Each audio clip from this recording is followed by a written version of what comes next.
Sri Ram's IAS, serving the nation since 1985. अब offline हो या online, we are the lifeline. Hello and नमस्ते, मेरा नाम है डॉक्टर दीपानेत और आपका स्वागत है around the world last week के सीरीज में। आप सभी को पता ही है कि इस पर्टिकुलर एपिसोड में हम क्या करते हैं, राइट? जो भी जियोपॉलिटिकल न्यूज़ इंपॉर्टेंट है लास्ट वीक, उसको कवर करते हैं इस पर्टिकुलर सीरीज में, राइट? एंड लास्ट वीक बहुत सारी चीज़ें हुई हैं अक्रॉस द वर्ल्ड। जब से डोनाल्ड ट्रंप प्रेसिडेंट बने हैं यूएस के, तब से न्यूज़ की मतलब देयर इज जस्ट एक के बाद एक होए जा रहा है। एंड बहुत सारे ऐसे न्यूज़ हैं जो कि it's just the real picture is coming out. ठीक है, मतलब समझो इस तरीके से कि सब्जी में जस्ट कलर पकड़ रहा है। अब फाइनली क्या वो लाल होते होते गिर जाएगा पहले ही, या एक्चुअली राइप फ्रूट मिलेगा पेड़ में, वो तो बाद की बात है। बट अभी धीरे धीरे वो रंग पकड़ने लगा है। जियोपॉलिटिक्स जिस तरीके से एक इंटरेस्टिंग पड़ाव पे है, it's something that is everybody is enjoying it. Actually I would say the word is enjoying it, right? तो काफ़ी चीज़ें हुई हैं लास्ट वीक। एक जस्ट इम्पॉर्टेंट प्रिकर्सर, बिकॉज हमारे प्रधानमंत्री का विजिट जस्ट कुछ ही दिन पहले था, इसीलिए I have not covered that. Otherwise वो अगले वाले एपिसोड में मैं कवर करूंगी।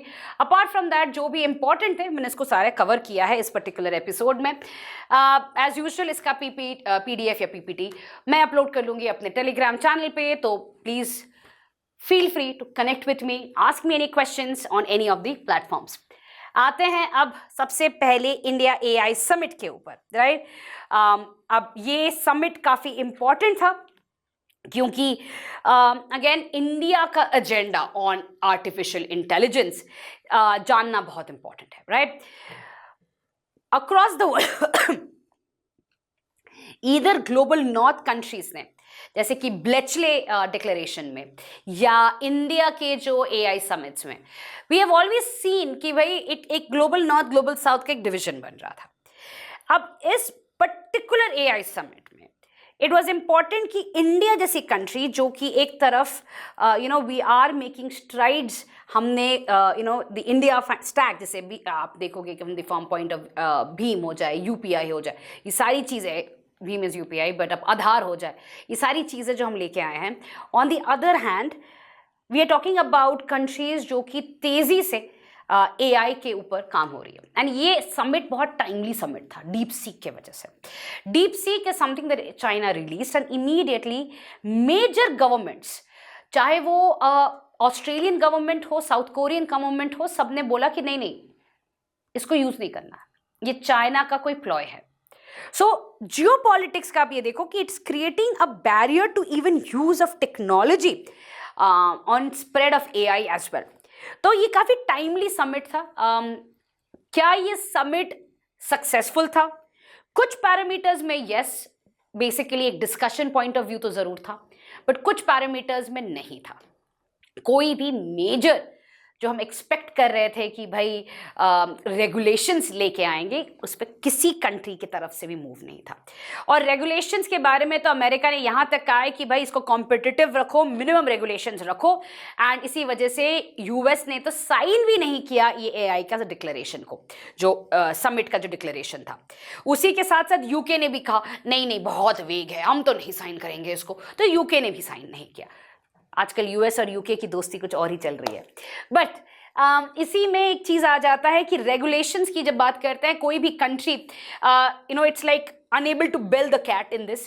सब लोग चाहते हैं कि रेगुलेशंस हो, सब लोग चाहते हैं कि भाई there is some kind of guidelines, but इस पे कोई कंट्री मान नहीं रहा है।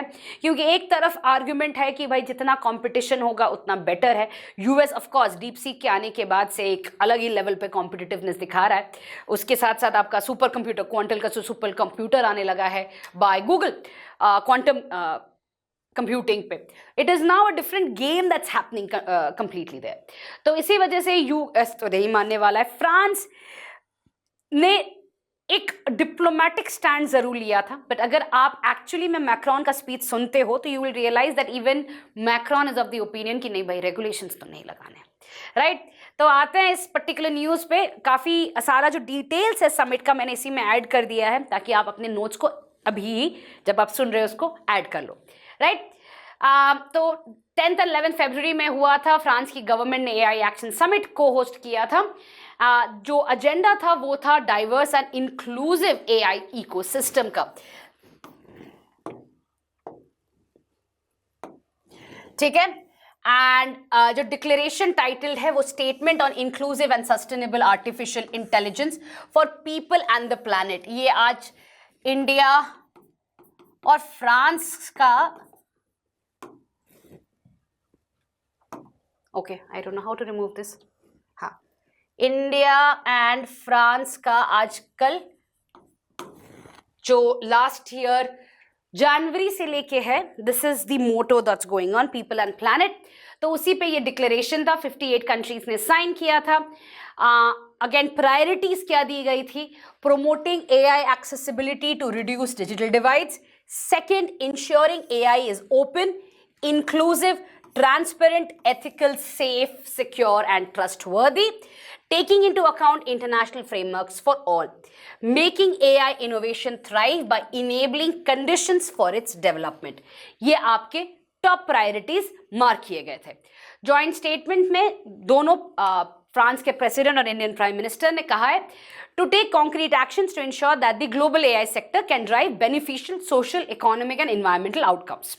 ठीक है, हमारे प्रधानमंत्री ने ये भी कहा, the world was at the dawn of the AI age where this technology was fast writing the code for humanity and reshaping our polity, economy, security and society। ये मैंने क्यों डाला है? आपके आंसर्स में आप इसको यूज कर सकते हो in your intro। ठीक है, तो you can just take it and write it in your answers।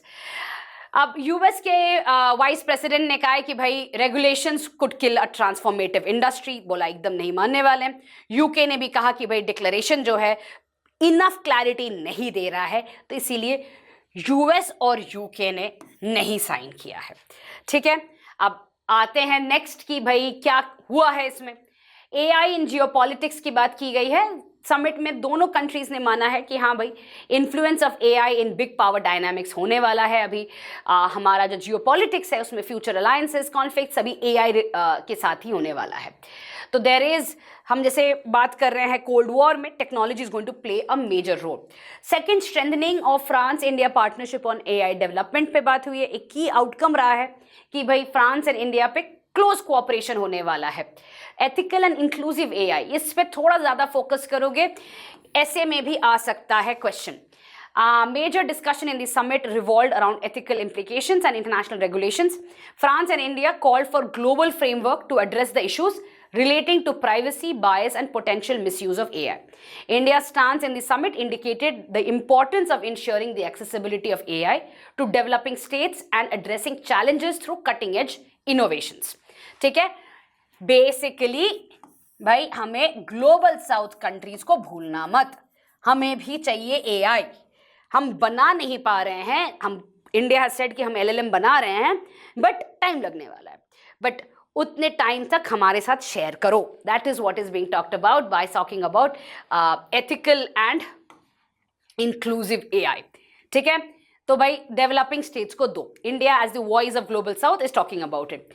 उसके बाद of course as I said कि यूएस ने कहा है कि भाई कंपटीशन को नहीं हटाना है, रेगुलेशन नहीं रखना है कंपटीशन के मारे में, because China is a risk, तो हमें वो करना ही है। और चाइना का है कि चाइना ने बड़ा इंटरेस्टिंग है, चाइना ने कहा कि हाँ हमने साइन करना है and they accepted the declaration, but China ने कोई भी अपनी तरफ से जो स्टेटमेंट होता है नहीं दिया है। So it is completely a vacuum in understanding what China actually thinks about AI and should there be regulations और कंपटीशन, ये सब कुछ नहीं बोला है, but it has definitely sign the AI declaration. ठीक है, कोई डिस्कशन में की रोल नहीं था। नेक्स्ट आते हैं टैरिफ थ्रेट्स पे। Now this has been going on right. Donald Trump ने बोल दिया है कि भाई रेसिप्रोकल टैरिफ्स लगेंगी ऑन कंट्रीज जो कि यूएस के आइटम्स पर टैरिफ्स लगाती हैं, और इसके वजह से उनका पॉजिटिव ट्रेड रहता है, और उसके वजह से यूएस में ट्रेड डेफिसिट रहता है। तो ये चीज़ नहीं होने वाला है अब से, and he has definitely gone ahead and एक प्रेसिडेंशियल ऑर्डर दे दिया है कि एक फेयर एंड रेसिप्रोकल टैरिफ्स लगाई जाएंगी। तो स्टील एंड एल्यूमिनियम इंडस्ट्रीज पे 25% बोल दिया गया है, जिसका मतलब ये है जो इंपोर्ट्स होंगी उस पे होगा and India is going to get affected by that. अब इस पे समझते हैं, नंबर्स पे अगर आप आते हो, because it's very easy to criticise कि रेसिप्रोकल टैक्सेस क्यों कर रहे हैं एंड एवरीथिंग। आर्गुमेंट को सब्सटैंशिएट करने के लिए नंबर्स इंपॉर्टेंट है। तो यूएस का जो ट्रेड है Canada, Mexico, China and EU के बारे में आते हैं। 2024 में the trade between US and Canada was around 762.1 billion USD. US had a trade deficit of 63.3 billion with Canada the same year। और आप देखो क्या ट्रेड हो रहा है। US exported trucks and motor vehicles, Canada on the other hand exported crude petroleum, cars and petroleum gas। ठीक है, तो ट्रेड डेफिसिट हो रहा है with its near country. Mexico के साथ 839.9 बिलियन का ट्रेड था 2024 में, ट्रेड डेफिसिट है 171.8 बिलियन। मेक्सिको इंपोर्ट करता है refined petroleum, parts and accessories of automobiles, and on the other hand US क्या भेजता है? Cars, delivery truck, spare parts and motor vehicles. So you can imagine again the trade balance is so absurd. 2024 में अगर हम बात करते हैं, EU और यूएस का 975.9 बिलियन का ट्रेड था, वहां पे भी ट्रेड डेफिसिट यूएस के पास है and which is amounting to 235.6 billion. China के साथ भी जो ट्रेड है वो 582.4 बिलियन का है and total trade deficit with China was at 295.4 billion. So with all the countries US is having a trade deficit, and even though it is buying big items or selling big items, it is still having that trade deficit. Now reciprocal tariffs का मतलब है कि भाई US अपनी market open रखेगा foreign players के लिए, but जो चीज फॉरेन प्लेयर्स उनके साथ कर रही है वो चीज अब यूएस भी करने लगेगा। That is it's going to start imposing taxes the way the other countries are imposing taxes, जिसके वजह से ये ट्रेड डेफिसिट क्रिएट हो रहा है, right? So that is what he means by reciprocal trade, reciprocal tariffs।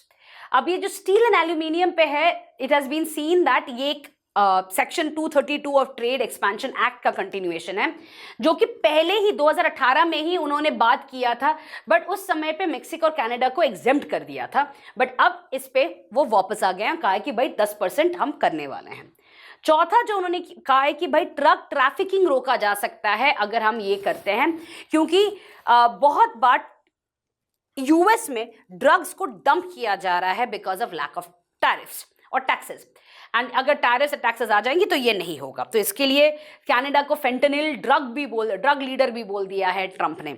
अब ये जब धमकी हुआ तो इमीडिएटली कनाडा के जो प्रेसिडेंट है, प्राइम मिनिस्टर है, वो आके बात किया जस्टिन ट्रूडो ने, and then soon after they came to a compromise कि कनाडा पे इमीडिएटली रेसिप्रोकल टैरिफ्स तो नहीं लगने वाली हैं, क्योंकि कनाडा ने बहुत सारी चीज़ें मान ली हैं, कहा कि बॉर्डर पेट्रोलिंग करेंगे, हम ड्रग्स को रोकेंगे, बहुत सारी चीज़ें पे नेगोशिएशंस कर लिया था। साथ में मेक्सिको की तरफ से भी काफ़ी प्रेशर आ गया था कि भाई बात करते हैं। तो Donald Trump has been using tariffs to basically threaten countries, and that is very interesting। जब हमारे प्रधानमंत्री यूएस जा रहे थे, उसी कुछ घंटे पहले जब वो फ्रांस में थे, कुछ घंटे पहले he started talking about reciprocal tariffs with India also. तो उन्होंने धमकी से सेट कर दिया था। अब जब निगोशिएशंस होने वाली है, जो सामने वाला बंदा होगा ऑलरेडी वो बैकफुट में है, ऑलरेडी वो बोलेगा कि भैया बताओ क्या चाहिए ताकि इतने टैरिफ्स आप ना लगाओ हम पे। And this is the tactic he is using with almost all countries, चाहे वो आप जॉर्डन को देखो, चाहे आप वो ईयू के कोई कंट्री देखो, रशिया को देखो, he is using the same tactic. पहले ही धमकी दे देते हैं मीटिंग से आने से पहले, चाहे वो टैरिफ हो, चाहे वो यूएस के एड को बंद करने की बात हो, he has come to this point. Now this tactic is going to work initially. धमकी जो चीज होती है ना, वो आपको इनिशियल लेवल पे लेवरेज कर देती है, बट धीरे धीरे कंट्रीज विल स्टार्ट सेइंग कि ठीक है, नहीं चाहिए, लगाओगे लगा दो, हम किसी और के साथ ट्रेड करेंगे, जैसे चाइना कर रहा है। चाइना का पॉइंट ऑफ व्यू अगर लगाना है लगा लो, हम किसी और के साथ देखेंगे, we are going to trade with other countries and we don't need this. और जब ये चीज चाइना को देख के दूसरे कंट्रीज भी करने लगेंगे, जैसे यूरोपियन यूनियन करने लगेगा, this thing that he is trying to leverage वो नहीं काम करने वाली है। धमकी जो चीज होती है ना, वो कुछ टाइम के लिए बहुत सक्सेसफुल रहती है, बट उसके बाद countries are going to go away from that, no, वो डर खत्म हो जाएगा, and they are going to start looking at other partners, they are going to start looking at other alternatives कि भाई ठीक है टैरिफ्स लग रहा है तो how can we kind of balance it out. एक चीज समझना बहुत जरूरी है, trade is just one pillar of cooperation, there are other pillars of cooperation. And अगर यहाँ पे अगर सिर्फ ट्रेड को देखा जा रहा है, दूसरे एरियाज ऑफ कोऑपरेशन को इग्नोर किया जाएगा, so countries are definitely going to look at other things as well, other partnerships as well, right? So that is something, it's an art of negotiation. You do not start with threatening. Okay, so that is what has happened in this case. Next we'll come to the Gaza ceasefire. ये बहुत बड़ा news था। इसके साथ कई related issues भी थी। अब सीज फायर में क्या हुआ था, बहुत शॉर्ट में मैं समझाने वाली हूँ। हमास के जो लीडरशिप है उन्होंने कहा कि भाई हमें टेंट्स और जो हैवी बहुत सारा रबल हो गया है गाजा में, इतना बॉम्बार्डमेंट किया इसराइल ने कि पूरा घर वर तोड़ के रबल हो गया है। उसको हटाने के लिए we need to move, heavy earth movers चाहिए जो कि हमें इजिप्ट से चाहिए। इसराइल ने कहा कि भाई सीज फायर के अग्रीमेंट के टर्म्स के अकॉर्डिंग ये है नहीं। तब ये बहसबाजी होगी तो हमास ने बोला हम नहीं रिलीज करेंगे हॉस्टेजेस को। उसी दौरान नेतन्याहू पहुंच गया डोनाल्ड ट्रंप के पास और डोनाल्ड ट्रंप ने कहा कि भाई नहीं छोड़ोगे तो भाई all hell will break loose. और यहां से जो धमकीबाजी शुरू होती है डोनाल्ड ट्रंप का, वहां पे जाके थोड़ा बहुत मैटर्स वर्जन हो जाती हैं। देन उसके बाद हमास कहता है कि ठीक है हम 3 हॉस्टेजेस छोड़ देंगे और सीज फायर को मेंटेन करेंगे। इसी दौरान एक मेजर आर्गुमेंट आता है कि गाजा क्या क्या होने वाला है, एंड एक अब्सर्ड आइडिया दे देते हैं डोनाल्ड ट्रंप कि भाई गाजा को यूएस ले लेगा, ठीक है, और उसको डेवलप करेगा as the Riviera of Mediterranean sea, and Palestinian लोग उसमें वापस नहीं आएंगे बल्कि जॉर्डन और इजिप्ट उनको ले लेंगे। ये सुन के जॉर्डन पूरा एकदम मतलब घबरा जाता है कि भाई ये क्या बात हुई। और उसके बाद डोनाल्ड ट्रंप का कहना है क्यों नहीं लेंगे, जॉर्डन को हम इतना कुछ देते हैं तो हमारी बात नहीं मानेगा। मतलब imagine you are talking about a group of people who want a state and you are saying कि नहीं भाई आप इसके घर पे रह लो और जिसके घर पे रहना है उसको रखना भी नहीं है, बट आप कह रहे हो अरे क्यों नहीं रखोगे, हम तो आपको देते हैं तो आपको रखना ही पड़ेगा। मतलब कोई पैलेस्टीनियन लोगों के बारे में सोच भी नहीं रहा है, उनकी कोई आवाज के बारे में सोच भी नहीं रहा है। It's like negotiations are happening at a completely different level, which is where you will see आज के दिन नहीं तो कभी in few years a resistance coming in. You will see the rise of extremism coming in because nobody is taking Palestinians' voice into account. But यही से तो शुरुआत होती है, चाहे हम अलकायदा की बात करें या अफगानिस्तान में तालिबान की बात करें। All extremists have come out because of this. When voices have been oppressed, they have gone the extremist way. आते हैं यहाँ पे। So again, this is what has been happening last whole week. Cease fire के बारे में I have already talked about. अभी आज के दिन में जैसे मैंने कहा कि भाई US wants to take control over Gaza. इस वजह से Egypt and Qatar are trying to kind of give a plan कि कुछ तो कर ले भाई, ताकि ये Gaza plan of Donald Trump ना काम करे, ठीक है। अब आते हैं बांग्लादेश के खबर में। बांग्लादेश में भी एक बहुत बड़ी न्यूज़ थी कि जो शेख मुजीबुर रहमान का रेसिडेंस था 32 धानमंडी, उसको तोड़ दिया गया, डिमोलिशन किया गया बाय प्रोटेस्टर्स। एंड इसको लेके शेख हसीना ने कहा है कि भाई this is game of destruction हो रहा है। He actually called on the student wing of the Awami League to unite and fight for justice. उसी दिन बहुत सारे वैंडलिज्म भी हुआ था। एंड जो इंटरिम गवर्नमेंट है, चीफ एडवाइजर मोहम्मद यूनुस, उन्होंने एक ऑपरेशन डेविल हंट लॉन्च किया है to target those who are desperate to destabilise the country. तो भाई डेविल हंट में अब who is the devil is going to be dependent on the of course the chief advisor and his party. Next we'll come down to China. China का foreign ministry ने US की जो interference है Panama में, उसको cold war mentality का है। क्या बोला है यूएस ने, पहले इसको समझते हैं। यूएस ने धमकी दिया है पनामा में कि भाई पनामा का जो कनाल है वो यूएस ले लेगा, क्योंकि फंडिंग तो यूएस ने दी थी, पर आज के दिन चाइना का लेवरेज ज़्यादा है। चाइना पे जितना ज़्यादा टैक्सेशन नहीं करते हैं उतना वो यूएस शिप्स पे करते हैं। तो बोला है कि भाई पनामा अब कंप्लीटली चाइना के अंडर आ चुका है। पनामा उससे पहले ही बीआरआई के सिग्नेटरी भी थे, they were interested to join BRI.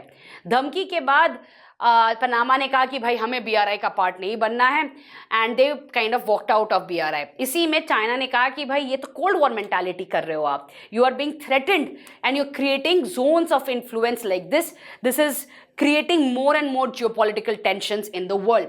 तो चाइना की मिनिस्ट्री ने कहा है कि ये कोल्ड वॉर मेंटालिटी है, and China firmly opposes United States using pressure and coercion to smear and undermine BRI cooperation। ठीक है, तो दिस इज अबाउट पनामा। आते हैं नेक्स्ट, चाइना एंड ब्रुनई ने एक जॉइंट स्टेटमेंट रिलीज किया है फॉर स्ट्रैटेजिक कोऑपरेटिव पार्टनरशिप। तो चाइना एंड ब्रुनई ने कहा है कि भाई जो जॉइंट स्टेटमेंट है वहाँ पे उन्होंने कहा है कि भाई जो हिस्ट्री ऑफ बायलैटरल रिलेशंस है वो टाइम टेस्टेड फ्रेंडशिप क्रिएट किया है, इसी वजह से both of them will cooperate. And एक नया बहुत पुराना प्रोजेक्ट है बट मेंशन किया गया है, वो है ब्रुनई ग्वांगसी इकोनॉमिक कॉरिडोर। तो ब्रुनई यहाँ पे है, ग्वांगसी इधर है, so across Gulf of Tonkin, ये गल्फ ऑफ टोंकिन है वियतनाम के बगल में, this is the Brunei Guangxi economic corridor जो कि बनाने की बात की जा रही है। ठीक है, तो इतने सारे कॉरिडोर्स चल रहे हैं, we should know about this as well. तो इसमें एक स्ट्रैटेजिक कोऑपरेटिव पार्टनरशिप पे बात हुई है। नेक्स्ट न्यूज जो था, चाइना के प्रेसिडेंट ने थाईलैंड के प्राइम मिनिस्टर से भी बात की है, एंड वहीं पे they have talked about China Thailand community of a shared future. तो again look at how many soft power visit China is doing. आपका थाईलैंड के साथ हो रहा है, थाईलैंड के साथ आपको याद होगा क्राक कनाल बनाने की बात हुई थी, जिसकी वजह से थाईलैंड गया था चाइना के पास इन्वेस्टमेंट के लिए, पर चाइना ने अभी तक क्राक कनाल का इन्वेस्टमेंट नहीं दिया है थाईलैंड को, but Thailand is still expecting कि भाई चाइना दे। इसीलिए in the ASEAN Thailand never takes a very anti China stand. Similarly ASEAN में ब्रुनई भी इतना एंटी चाइना स्टैंड नहीं लेता है। मैंने आपको क्लास में भी बताया था कि जो आसियान ग्रुप है उसको तोड़ने के लिए चाइना ये डिवाइड एंड रूल गेम खेलता है, लड़ता है फिलीपींस और वियतनाम जैसी कंट्रीज के साथ, दोस्ती बनाता है ब्रुनई और थाईलैंड के साथ, और लाओस और कंबोडिया को डेट ट्रैप में फंसा देता है। तो basically it is playing a divisive role ताकि आसियान का जो यूनिटी है वो टूट जाए, and then China can make inroads into South China Sea. So these examples basically indicate कि आप देखो किस तरीके से चाइना सॉफ्ट पावर को यूज कर रहा है विद ब्रुनई एंड थाईलैंड। अब आते हैं चाइना ने काउंटर मेजर्स भी इम्पोज किए हैं अगेंस्ट यूएस टैरिफ्स। तो चाइना ने कहा है कि भाई जो 10% टैरिफ्स ट्रंप ने लगाए हैं चाइनीज गुड्स पे, सिमिलरली चाइना ने भी 15% टैरिफ लगाया है कोल एंड LNG पे, 10% on crude oil, agricultural machinery and large displacement car. उन्होंने कहा है कि भाई गूगल के अगेंस्ट पे भी एंटी मोनोपोली इन्वेस्टिगेशन चलाएंगे, मतलब टिट फॉर टैट चलने वाला है। अब चाइना ने भी, जैसे मैंने कहा है कि it is not going to lay low to what Trump is doing. धमकी कुछ हद तक लेवरेज देता है, हमेशा नहीं देगा, right. So this is what China has taken into account. Next, US की तरफ से, सेक्रेटरी ऑफ स्टेट की तरफ से एक क्लियर स्टेटमेंट दिया है कि यूएस अभी भी वन चाइना पॉलिसी को सपोर्ट करता है।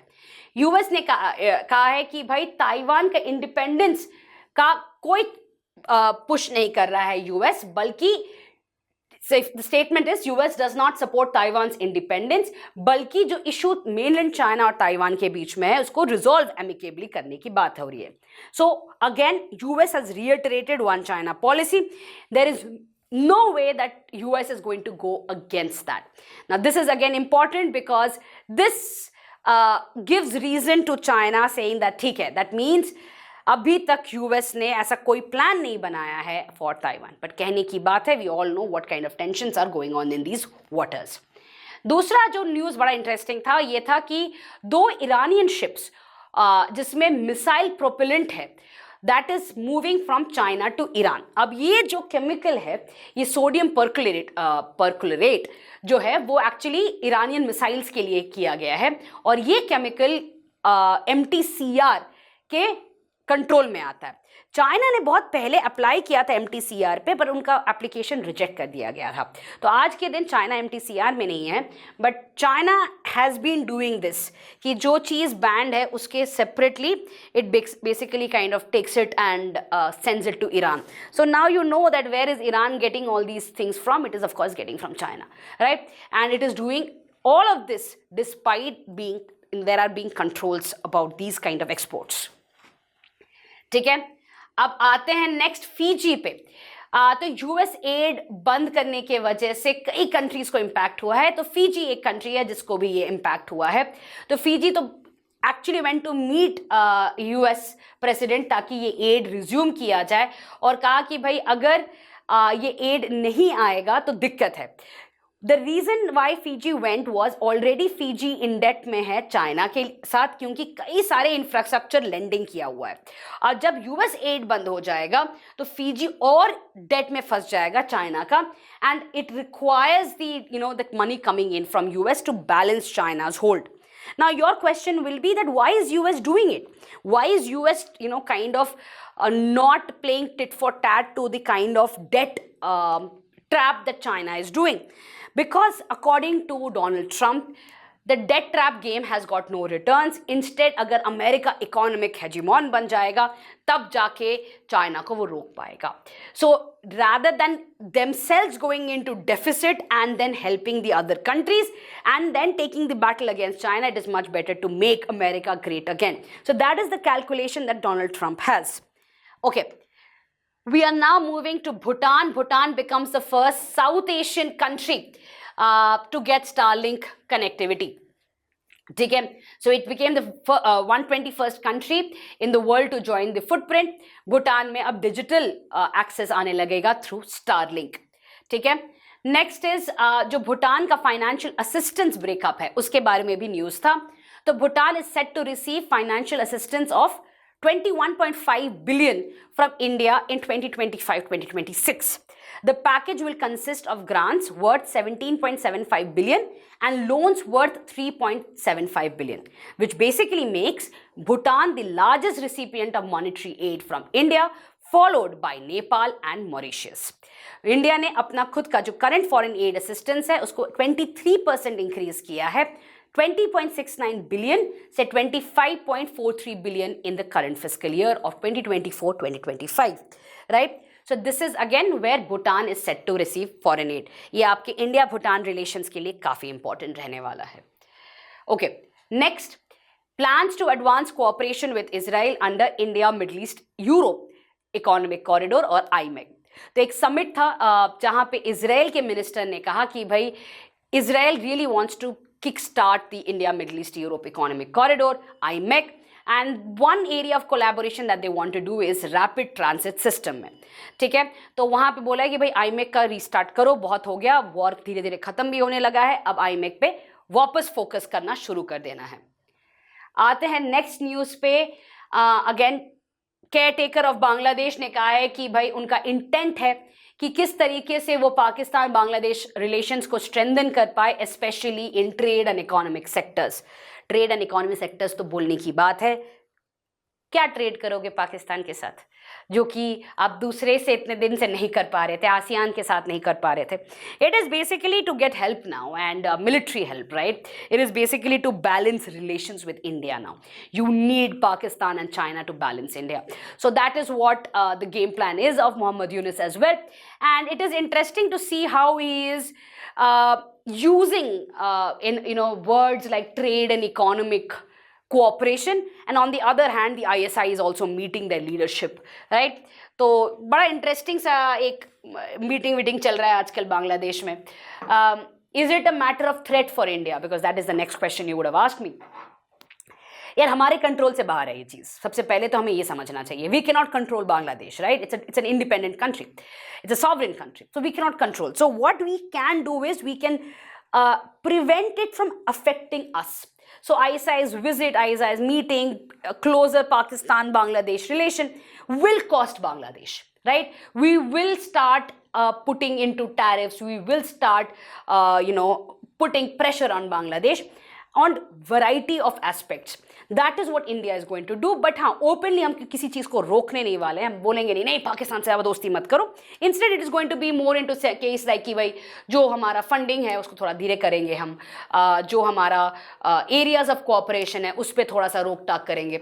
तो धीरे धीरे we are going to make it count the way we did it with Maldives or the way we did it with Nepal as well. So that is what our plan of action will be for Bangladesh going forward. तो वही चीज़ है US add के बारे में. तो US add के stop होने के वजह से पाकिस्तान पे इम्पैक्ट पड़ा, क्योंकि ये पाकिस्तान पे बहुत सारा जो डिपेंडेंसी है वो यूएस पे भी है, right. It's Pakistan is constantly under debt. अब यहां से मैं 3-4 न्यूज को कवर करने वाली हूं, and I want you to pay attention to the sequence of news, okay. So first news is what, US aid ने कहा कि भाई पाकिस्तान रिव्यू कर रहा है कि यूएस एड बंद होने के बाद क्या क्या होने वाला है, जो एड फ्रीज हो रहा है उसमें क्या होगा।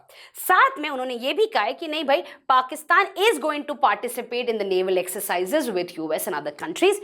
तो इट इज नॉट अबाउट कि भाई हम यूएस से बहुत खफा है, हम देख रहे हैं किस तरीके से इस यूएस एड को मैनेज कर पाएंगे जिस तरीके से बंद किया गया है। उसी के साथ आया कि भाई यूएस एड के बंद करने के वजह से कई सारे डेवलपमेंट प्रोजेक्ट्स बंद हो जाएंगे, क्योंकि 1.2 बिलियन ग्रांट्स आई थी फ्रॉम यूएस 2011 से 2024 फॉर डेवलपमेंट प्रोजेक्ट्स, ठीक है।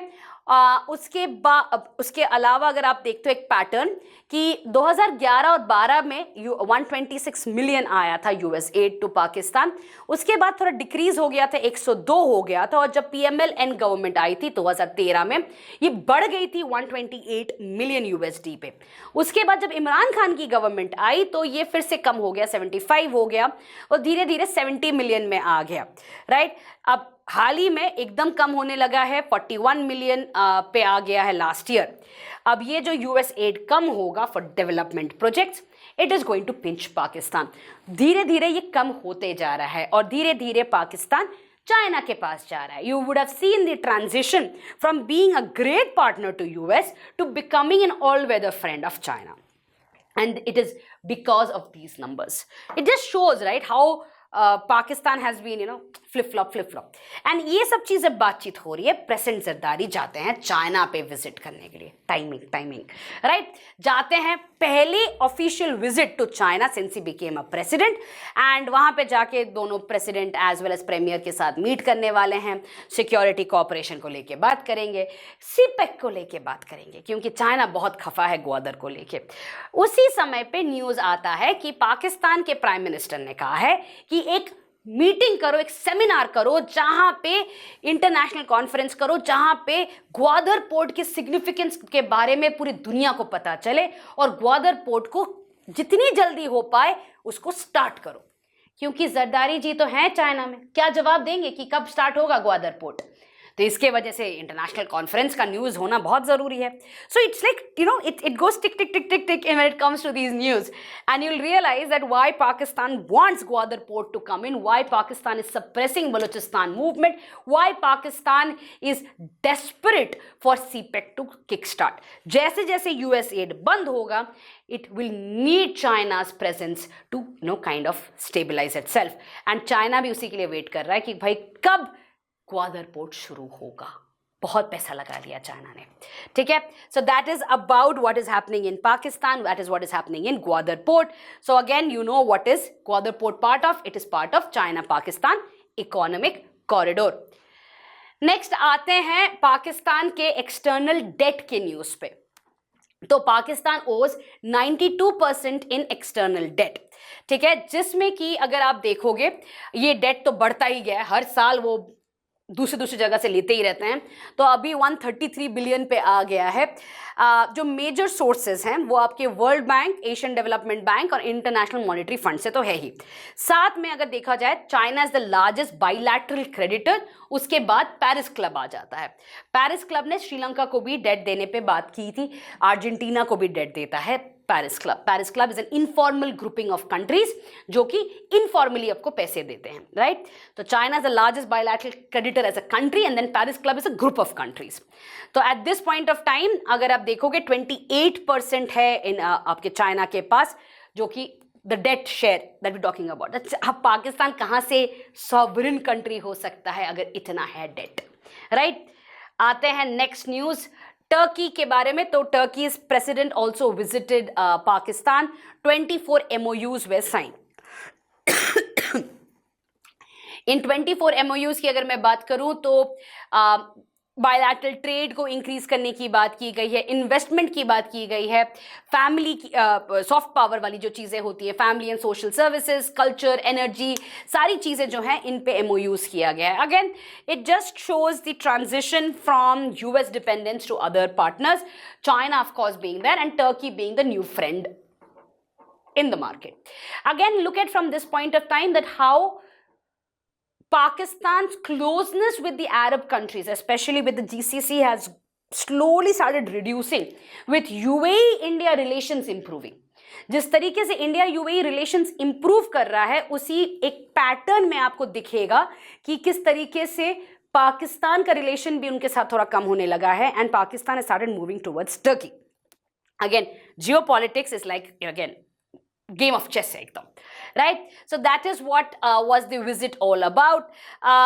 Next we will come down to Saudi Arabia's economy minister ने कहा है कि they are considering कि जो ब्रिक्स का जो membership है उसके बारे में, क्योंकि सऊदी अरेबिया को again invitation तो दिया गया था, but they did not accept it immediately. They are still considering because it does come at a cost, especially with Donald Trump as a president of US. He is definitely threatening कि भाई BRICS cannot do de-dollarization and BRICS countries के ऊपर ज़्यादा tariffs हम देंगे, ये करेंगे वो करेंगे. तो एक नरेटिव जो है BRICS का काफ़ी एक नेगेटिव नरेटिव आने लगा है बिकॉज ऑफ डोनाल्ड ट्रम्प.